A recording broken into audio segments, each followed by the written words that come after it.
ایک دفعہ کا ذکر ہے کہ ایک چھوٹے سے گاؤں میں علی نام کا ایک ننھا بچہ رہتا تھا۔ علی کو مٹھائیاں اور کیک بہت پسند تھے، لیکن اس کے گھر میں اتنے پیسے نہیں تھے کہ روزانہ کیک خرید سکیں۔ ایک دن علی کے گاؤں میں ایک بیکری کھلی۔ بیکری کے مالک انکل جمیل ایک بہت ہی مہربان آدمی تھے۔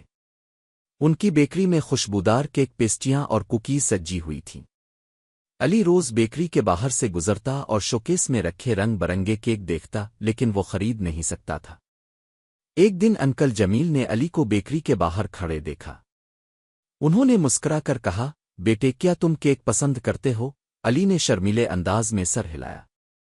انکل جمیل نے کہا، اچھا تو کیوں نہ تم میرے ساتھ کیک بنانے کا طریقہ سیکھو۔ علی بہت خوش ہوا اور ہر روز اسکول کے بعد انکل جمیل کے پاس آ کر کیک بنانے میں مدد کرنے لگا۔ وہ انکل جمیل سے آٹا گوندھنا، کریم لگانا اور مختلف قسم کے ڈیزائن بنانا سیکھنے لگا۔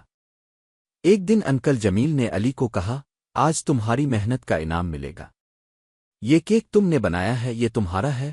علی کی خوشی کی کوئی حد نہ رہی۔ وہ اپنے گھر لے جا کر اپنی ماں اور بہن بھائیوں کے ساتھ وہ کیک کھانے لگا۔ علی نے نہ صرف مزیدار کیک کا لطف اٹھایا بلکہ یہ بھی سیکھا کہ محنت اور مہربانی سے خواب پورے کیے جا سکتے ہیں۔ وہ دن علی کے لیے ہمیشہ یادگار رہا۔ سبق: یہ کہانی ہمیں سکھاتی ہے کہ محنت، لگن اور دوسروں کی مدد کرنے سے زندگی میں خوشی اور کامیابی حاصل کی جا سکتی ہے۔